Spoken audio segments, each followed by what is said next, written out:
Alright, back again, Luke here, and this is a little bit of an update video as far as that cab, that 1/3 scale cab that I was working on. As you can see here, this is the original control panel that I made for it, and it was just one player, and although it worked for the time, I figured in the long run I'm going to have to make something a little bit different, so I took that one off and I made this monster here. I tried to use pretty much the same kind of idea as what the original Gauntlet front control panel looked like, or at least some of the midway cabs, and designed it that way. Although it's not a button laid out here for Gauntlet, the design here at least is somewhat similar to the Gauntlet shape. I originally wanted to just make this a dedicated Gauntlet cab, but then I started to think about it and then figured, well, if I'm just going to use it for Gauntlet, it might be kind of a waste, so I decided to add in 3 more buttons, although Gauntlet only uses 3. It's got 6 in there. I figured better safe than sorry.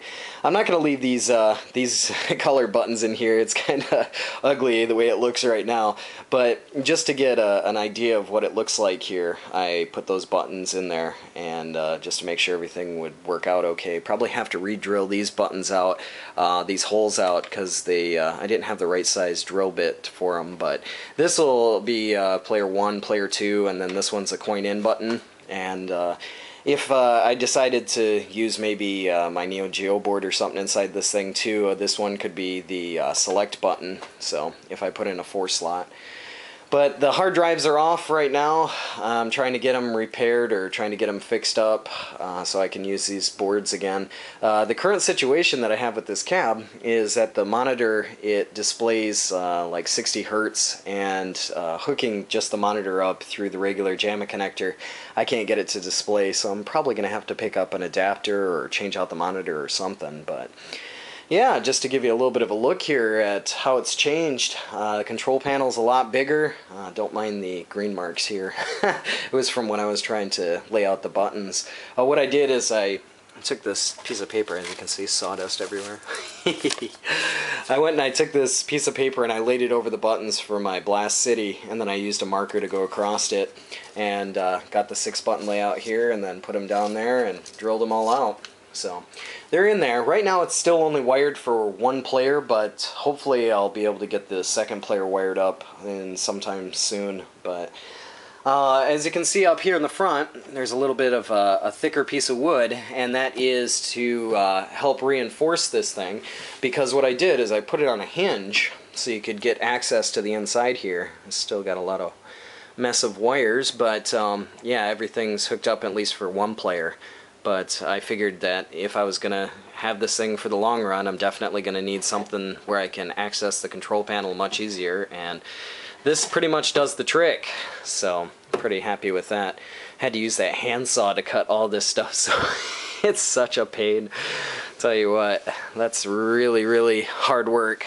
You know, I wish I had some power tools that I could do that with, but it'd probably make a lot of noise, so I kind of didn't get any. But here, as you can see, I put the top piece on, and what this will originally be is this is going to be the marquee area. As you can see, I got the speaker up here for right now, but I'm probably going to mount the speaker somewhere in here, and then I'll have a backlight up there and a piece of plexiglass with the display on it that'll sit right up in there. So that'll be kind of cool once that gets done. And then for the siding here, because this is really rough wood, what I'm thinking about doing is getting some paneling and then possibly putting some glue on the side here, and then get some tack nails and then tack on paneling on the side to help the artwork stick on, because I do want to put some artwork on the sides here and make it look really, you know, sharp. But all in due time, hopefully.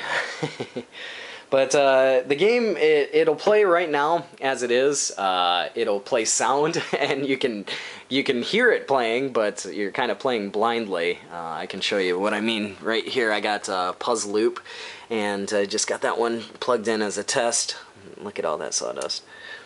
But this thing will pop up, and it says right here, auto detect, and then cannot display this video mode, optimum resolution 1440 by 900, and that says 60 hertz. So sadly, I can't use it just the way it is, but eventually I'll get an adapter, or else maybe I'll change out the monitor, put in a TV or something, like a LCD display or something that can hook right up to this, and hopefully eliminate the problem.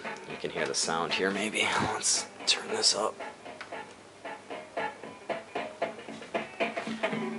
Yeah. Maybe not the best choice of games, but it's a test game, so. But if we press this, this will put in our coins, and then one player start. And then it's going through its test mode.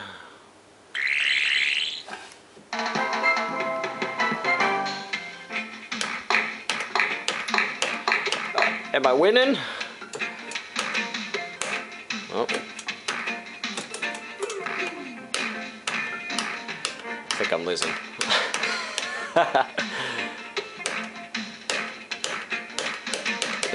Yeah, but anyway, it is working. So I just got to get that display all figured out, and then yeah, I'll be ready to roll with it. But to make the control panel here with just a handsaw, and to make that bottom part of the control panel as well, it's taken me about 3 hours or so.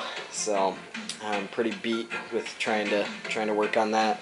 I'll eventually try and get a little bit further with it as soon as I get some more time, but just want to show you an update as to where it is as of right now. But yeah, that's about all for me for right now. Like always, I'll put up another video here soon, so thanks for watching.